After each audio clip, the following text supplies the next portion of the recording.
পড়াশোনার পাশাপাশি আত্মনির্ভরশীল হওয়ার স্বপ্ন নিয়ে এগিয়ে চলছেন নিভৃতা বিনতে শাহাদাত। শখের বশে হাতের তৈরি মোমের বিভিন্ন পণ্য বানানো দিয়ে শুরু হওয়া তার এই পথ চলা আজ একটি ছোট উদ্যোগে পরিণত হয়েছে।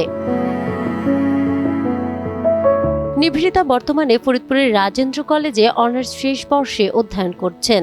2020 সালে করোনাকালীন সময়ে রাজবাড়ী সরকারি কলেজে একাদশ শ্রেণীতে অধ্যয়নরত অবস্থায় মাত্র 5 থেকে 10 টাকার মোম কিনে বিভিন্ন ধরনের ক্যান্ডেল ও শোপিস তৈরি শুরু করেন। প্রথম দিকে নিজের তৈরি পণ্য পরিচিতজনদের দেখাতেন, পরে একটি ফেসবুক পেজ খুলে অনলাইনে বিক্রি শুরু করেন। ক্রেতাদের ইতিবাচক সাড়া পেয়ে ধীরে ধীরে তার উদ্যোগের পরিধি বাড়তে থাকে।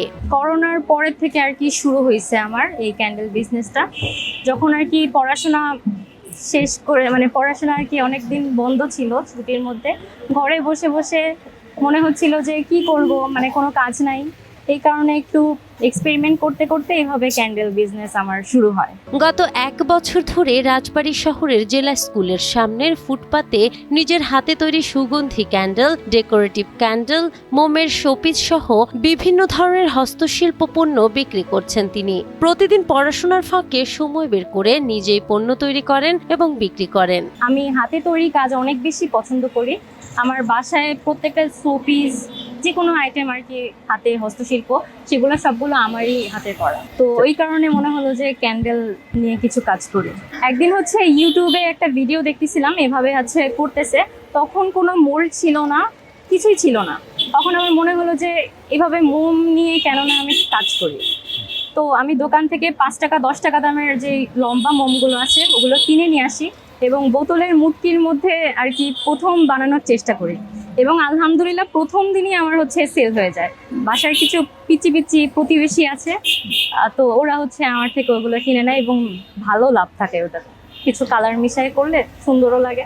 এগুলো আস্তে আস্তে যখন গিয়ে মনে হলো যে জিনিসটা আর কি ইমপ্রুভ হচ্ছে, আমার যখন ওই মুটকিতে করা তখনই কিন্তু আমার কাছ থেকে হুগলি বেকারি ওনারা কিন্তু বেশ ভালো পিস আকারে কিনে নিয়েছিল।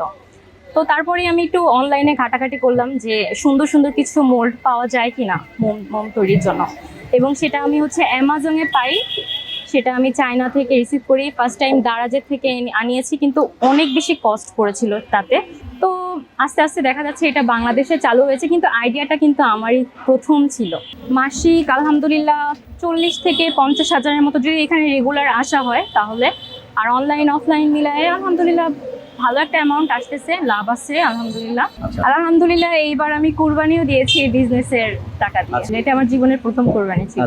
চাকরির পেছনে না ছুটে নিজেই কর্মসংস্থান সৃষ্টি করার যে সাহস ও উদ্যোগ নিভৃতা দেখিয়েছেন তা বর্তমান প্রজন্মের জন্য একটি অনুপ্রেরণার দৃষ্টান্ত। তার মতো আরো তরুণ তরুণী উদ্যোক্তা হিসেবে এগিয়ে এলে ব্যক্তি, সমাজ ও দেশের অর্থনীতিতে ইতিবাচক পরিবর্তন আসবে বলে সংশ্লিষ্টদের অভিমত। নাহার বৃষ্টি, টাইমস টুডে।